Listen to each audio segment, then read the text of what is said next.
మీరు ఎప్పుడు చేసినా కానీ ప్రదక్షిణ నవగ్రహాలకి చక్కగా 9 ప్రదక్షిణాలు చేయవలసింది.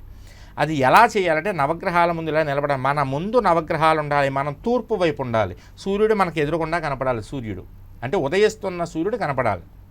సార్ నమస్కారం చేసుకుని ఆదిత్యాయ చ సోమాయ మంగళాయ బుధాయ చ గురు శుక్ర శనిభ్యశ్చ రాహవే కేతవే నమః.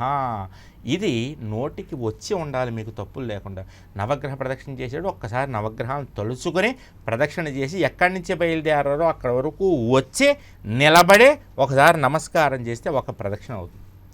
అదే మీరు ఎక్కడి నుంచి బయలుదేరారో అక్కడ వరకు అలా ప్రదక్షిణ చేసేసి 11 ప్రదక్షిణాలు ఆగకుండా చేసేసారనుకోండి, ఒక ప్రదక్షిణమే అవుతుంది.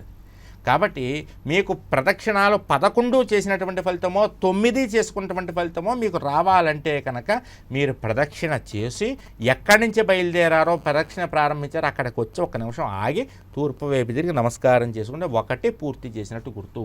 ఇదే విధానం దేవాలయాల్లో కూడా, విష్ణువాలయం కానీ ఆంజనేయ స్వామి వారి గుళ్ళోకి కానీ చాలామంది ఆంజనేయ స్వామి గుళ్ళో 5 ప్రదక్షిణాలు చేస్తారు.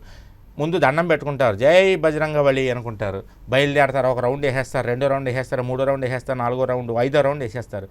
ఆఖరికి నమస్కారం చేసుకుంటారు. మళ్ళీ తీర్థం ప్రసాదం తీసుకుని ఆంజనేయ స్వామి బొట్టు అక్కడ ఉంటే అది పెట్టుకుని ఆ చేయి గోడకు రాసేసి ఆ గోడంతా మరకలు చేసేసి పోతూ ఉంటారు.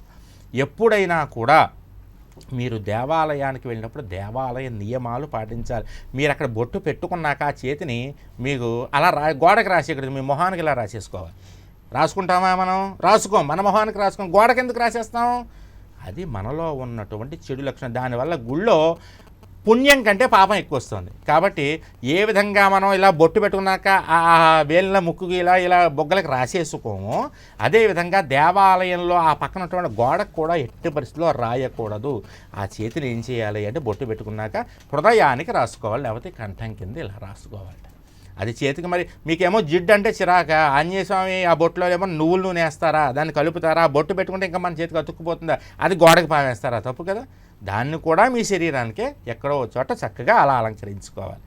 అదేవిధంగా ఒక ప్రదక్షిణం మొదలుపెట్టినటువంటి చోట నుంచి అలా తిరిగి వచ్చిన తర్వాత ఒక ప్రదక్షిణం అయ్యాక ఆపి ఒక నమస్కారం చేస్తే అది 1 కింద లెక్క. అలా ఆపకుండా మీరు 5 ప్రదక్షిణాలు చేసేసారనుకోండి, అది 1 లెక్క వస్తుంది అనమాట. కాబట్టి నవగ్రహాలైనా ఏదైనప్పటికీ కూడా ఒక నియమిత సంఖ్య ప్రకారం నవగ్రహాలకి 9 అని, ఆంజనేయ స్వామి గుళ్ళు 5 అని, లేదా 11 అని, ఒక శుభ సంఖ్య 21 అని, 27 అని, 51 అని, 58 అని, 101 అని, 108 అని, 111 అని, ఈ విధంగా మీకు తోచిన ప్రదక్షిణాలు చేయొచ్చు.